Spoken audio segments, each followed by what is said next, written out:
Antonelli wins. Good effort.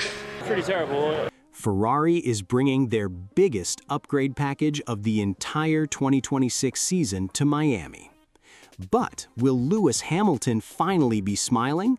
Or is this just another weekend where upgrades come and yet they still can't beat the dominant Mercedes? Kimi Antonelli onto the podium. Let's break it down. The championship standings after Japan, 3 races. Number 1, Kimi Antonelli, Mercedes, 72 points, leading the championship. Number 2, George Russell, Mercedes, 63 points. Number 3, Charles Leclerc, Ferrari, 49 points. Number 4, Lewis Hamilton, Ferrari, 41 points. Number 5, Lando Norris, McLaren, 25 points. 3 races in, 3 races where Mercedes has completely dominated. Antonelli's has already made F1 history. He's now the youngest driver ever to lead the World Championship. And where is Lewis? Sitting in P4, 31 points behind the leader, in a car that honestly isn't good enough yet. Hamilton got Ferrari's first podium of 2026 in China, P3, a big moment. But then came Japan, and Hamilton struggled to P6 as Antonelli won comfortably. Mercedes has won all 3 races so far in 2026. Ferrari is second in constructors, but the gap in raw pace is real, roughly half a second per lap. And the big problem, it's not just aerodynamics, it's power. Mercedes has more of it. Hamilton himself said Mercedes has more deployment and less derating on the straights. That means in a straight line, the silver arrows are just faster, and that's not something a new front wing can fix overnight.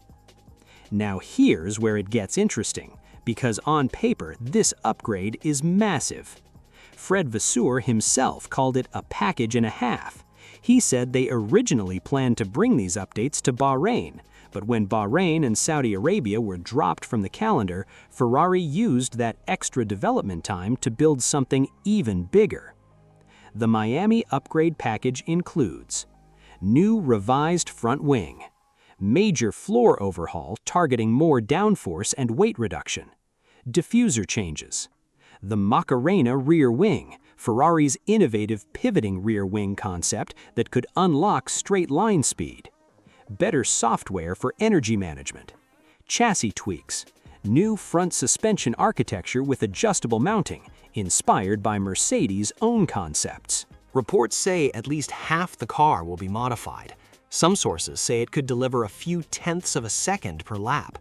Ferrari even did a 200-kilometer filming day at Monza to validate these parts before Miami. Both Hamilton and Leclerc tested them, so the team is confident enough to run them before an actual race weekend. That's a good sign. But now, let's talk about what could still go wrong. We've heard this before. Every upgrade so far hasn't fully closed the gap to Mercedes, and there's one problem no aerodynamic package can fix right now. Lewis Hamilton left the greatest dynasty in Formula One history to join Ferrari.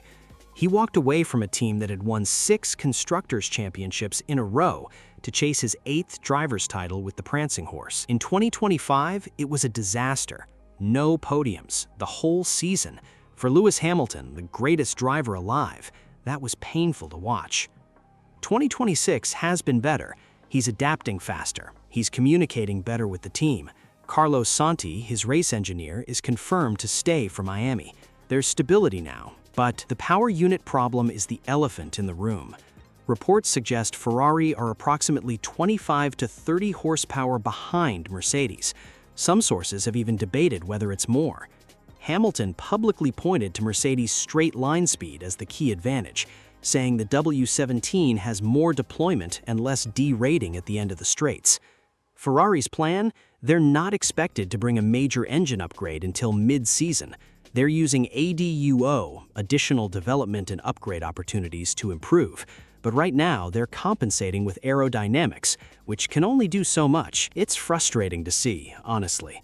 Lewis joined Ferrari to win championships, not to fight for P3 and P4. He looks genuinely happier in this car than the SF25, and the relationship with the team is improving. But when you see a Mercedes fly past you on the straight with nothing you can do, that's a different kind of pain. Also worth noting, Leclerc has generally been ahead of Hamilton in race pace in recent rounds. New FIA rule changes on energy deployment at Miami could actually benefit Mercedes-powered cars more. And Ferrari's race engineer decision, keeping Santi, means no disruption, but also no overnight miracle.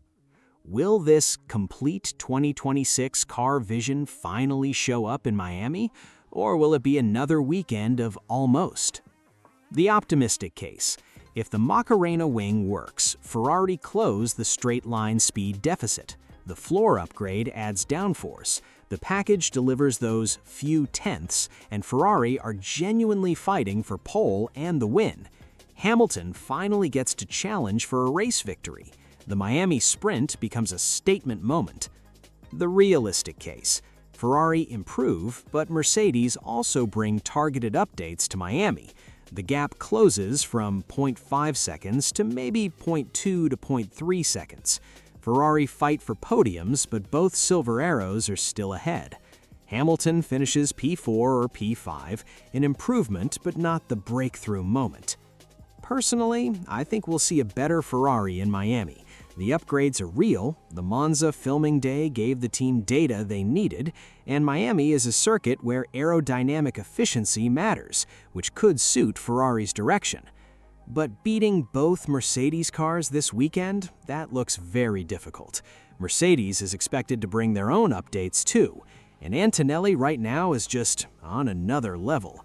My prediction? Hamilton P4, Leclerc P3, another Mercedes 1-2, Ferrari closing the gap, but not closing the deal. Not yet. Upgrades keep coming, Ferrari keep improving, but is it ever enough, fast enough to stop the silver arrows? Miami could be the turning point, or it could be another Sunday where Lewis Hamilton crosses the line in P4, looks at the Mercedes on the top step, and wonders what might have been. What do you think? Will Hamilton and Ferrari finally break through in Miami, or will the disappointment continue? Drop your predictions in the comments right now. I want to know. If you found this useful, hit the like button. It genuinely helps the channel more than you know. Subscribe for daily F1 Today content and turn on notifications. I'll be posting reaction videos all Miami weekend, from sprint qualifying, the sprint race, all the way to Sunday's Grand Prix. See you in Miami.